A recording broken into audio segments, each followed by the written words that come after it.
साथियों, बजट में किसानों के लिए जो घोषणा हुई है वो कृषि क्षेत्र और समूची ग्रामीण अर्थव्यवस्था में नई क्रांति का आधार बनेगी।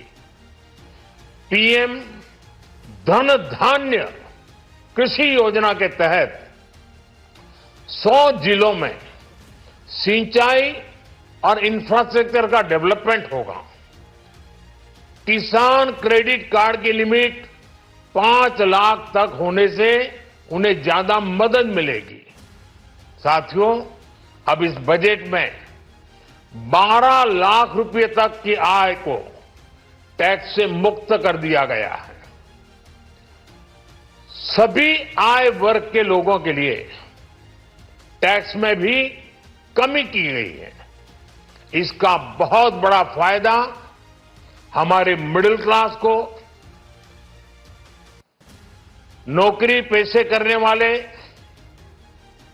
जिनकी आय बंधी हुई है, ऐसे लोगों को, मिडिल क्लास को इससे बहुत बड़ा लाभ होने वाला है।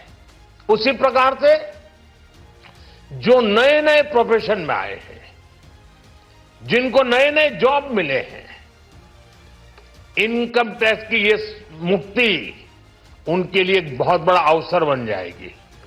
साथियों, इस बजट में मैन्युफैक्चरिंग पर 360 डिग्री फोकस है ताकि एंटरप्रेन्योर्स को, एमएसएमईज को, छोटे उद्यमियों को मजबूती मिले और नई जॉब पैदा हो।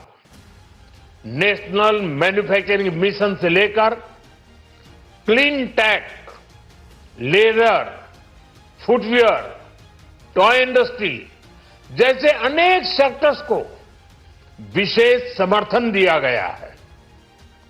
लक्ष्य साफ है कि भारतीय प्रोडक्ट्स ग्लोबल मार्केट में अपनी चमक बिखेर सके।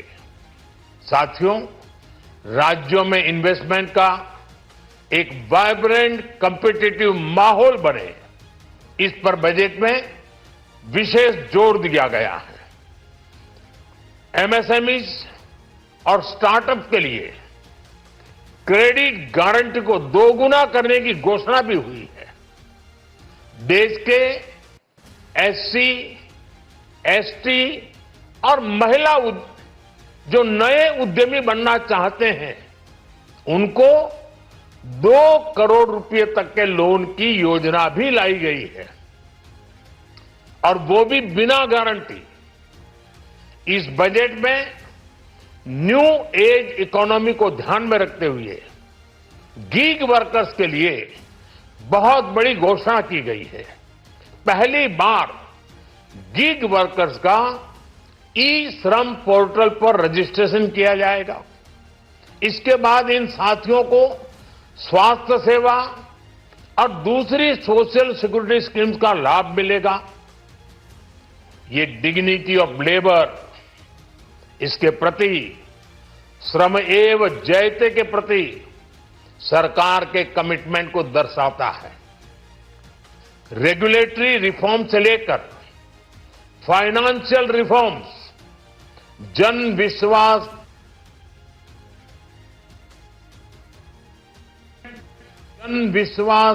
2.0 जैसे कदमों से मिनिमम गवर्नमेंट और ट्रस्ट बेस्ड गवर्नेंस हमारे कमिटमेंट को और बल मिलेगा।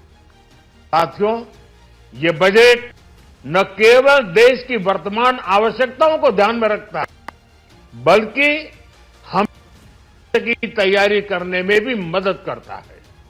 स्टार्टअप के लिए deep tech fund, geospatial mission और न्यूक्लियर एनर्जी मिशन से ही महत्वपूर्ण कदम है। मैं सभी देशवासियों को एक बार फिर इस ऐतिहासिक पीपल्स बजट की बधाई देता हूं, और फिर एक बार वित्त मंत्री जी को भी बहुत बहुत बधाई देता हूं। बहुत बहुत धन्यवाद।